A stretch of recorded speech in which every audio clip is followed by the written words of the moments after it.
Loving this car.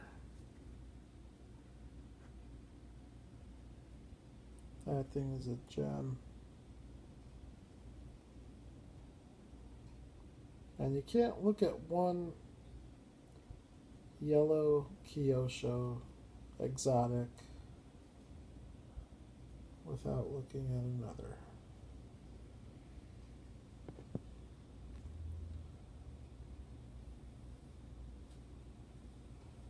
I love the McLaren, but I also love the Ferrari. This is Kyosho Ferrari number 15, and my quest for one of each. Still have a long ways to go, but I'm chipping away at it a little bit at a time. I got this one out. I sometimes just like taking a look at green light cars because they're just so interesting to look at, in my opinion. This right here is my favorite Datsun 510 in the scale.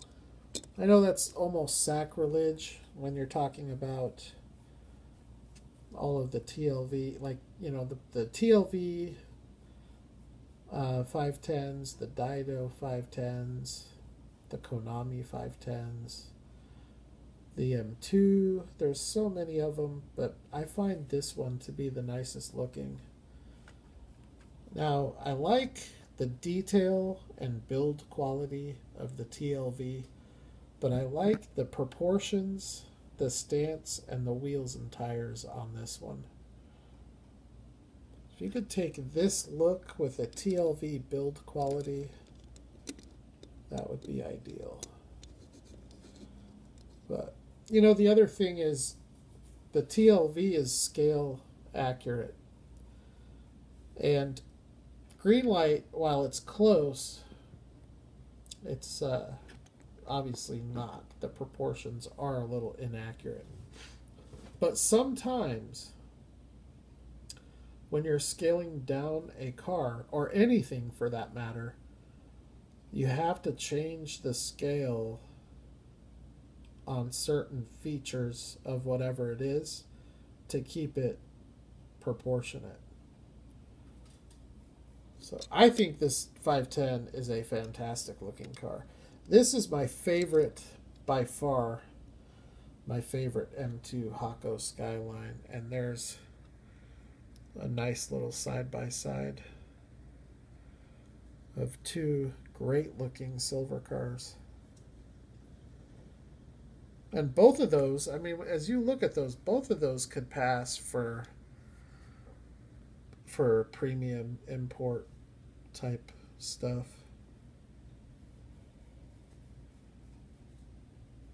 But I love this Hako. I love the spoiler delete.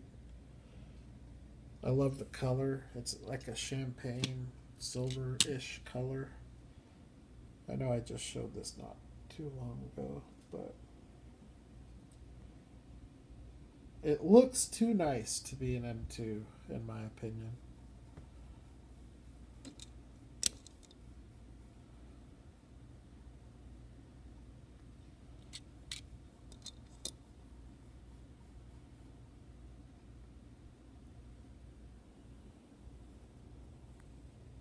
What else did I get out?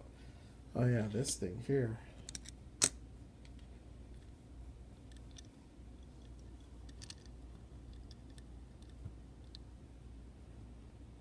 Love this truck. This is one of my favorite C10s that Greenlight has done. Really like the deco. It's a flat paint, flat green, and there's just enough weathering on it. But mostly the weathering is on the wheels. A little bit on the rocker panels and the trim. But that is a great looking pickup truck. I think that's about it. I got out the Baldwin Motion 1970. That's a stud of a car right there. That is based on an actual car Fantastic deco. And I think that's about it, really.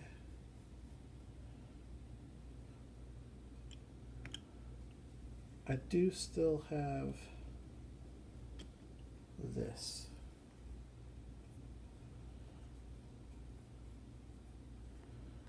So there's your before and after right there. Although I did, I'm sure you all noticed, I did paint the wheels on this one.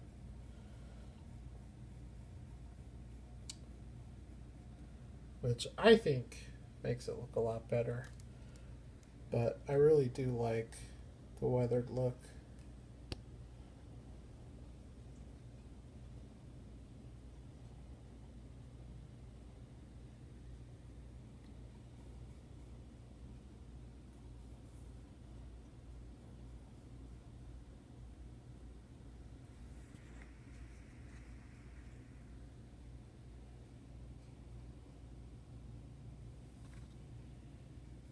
So there you go. If you guys checked out my last video, it's only like a 55-second video, but that is where I'm at with the layout. I still have a lot to do, but I have to say a couple things. Number one, I'm having one hell of a good time making it. It's just so fun to create. And I don't do it very often, but I find it very rewarding in a weird way. There's a certain like weird satisfaction that I get out of it, and like a certain gratitude. It's like a small sense of accomplishment, and I'm very pleased with the progress. So I'm just going to keep plugging away at it. I'm kind of at a point right now where I cannot continue until I get that static grass applicator.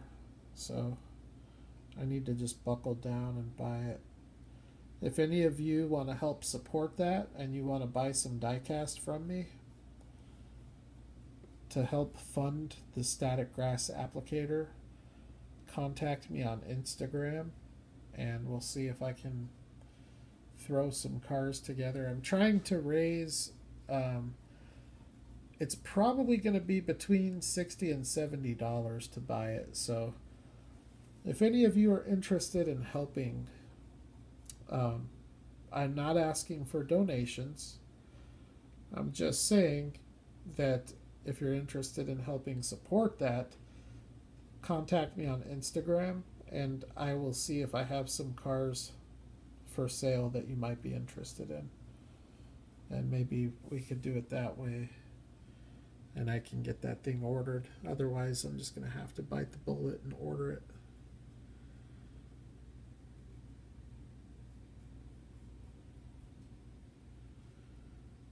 But once I get that, it'll start going fast. The thing is, with the static grass is that you want to get the static grass down before you start adding coarse turf and fine turf. Because if you do this stuff first, which you can put this stuff down first and then go over the top with static grass in the areas that you want the static grass. But when you do the static grass first, you can use this stuff to help blend it all in. Because when you have a dirt covered layout and you do static grass on top of it, it leaves a pretty sharp edge. So it needs to be tied together somehow. And there are different ways that you can do it. One of the more common ways is with stuff like this. And that's what I plan on doing. So, but I will not finish this layout without static grass. If I have to wait 6 months to get the static grass applicator, I will do it. I will not finish this without it. This diorama, the results so far are good enough to me that I feel like the layout deserves it.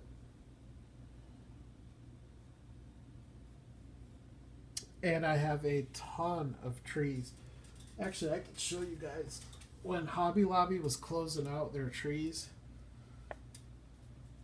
$2 for these. They're good size. So there's 4. So I got that. But the big thing that I got as far as trees go, I bought a bunch of these because every time I'd go in, they'd have one for $2.74. And these are between 4 and 5.5 inches tall. So they will go great on the layout. But I have 1, 2, 3, 4, I think 5, either 4 or 5 of these, and there's what, 7, 8 trees. So even if it's 4, that's 32. That's 32 of these. That's a small forest.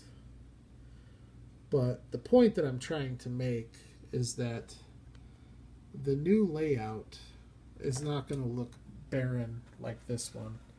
It's not going to look like, it's not going to go without trees.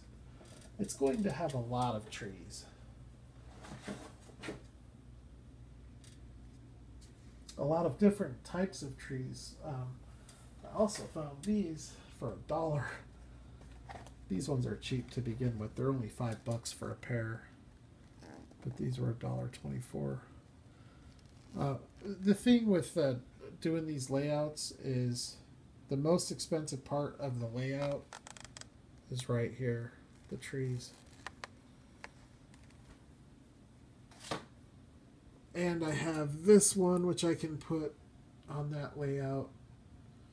I'll probably shape this a little better, maybe give it some highlights, and then that'll go on there. But I don't think I'm going to do the orange trees on the new layout. These are vintage HO scale, I think from it's either the 70s or the 80s, I want to say, but the box doesn't have the copyright date.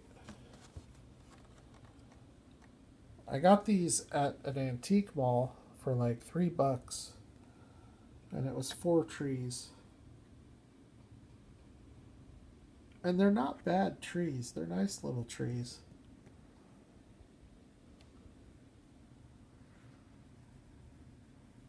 I wonder if I'm like, am I off base by saying 70s or 80s? I don't think so. I think they are 70s or 80s.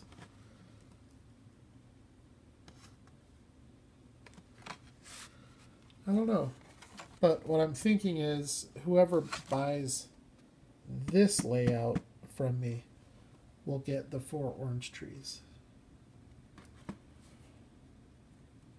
As well as, oh no, there we go, making a mess. Whoever buys this layout is also going to get this house.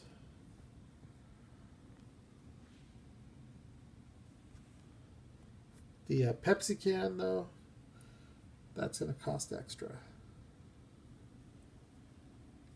Now, I'll sell the layout. It'll include 4 of these orange trees and the paper house. Everything else that's on top of it will not be included. That thing right there is going on my new layout. And obviously the cars are going to stay in my collection. So, on that note, it's been real fun talking to you all tonight. And if I come across like I'm a little out of it, I apologize. I'm just really burnt out.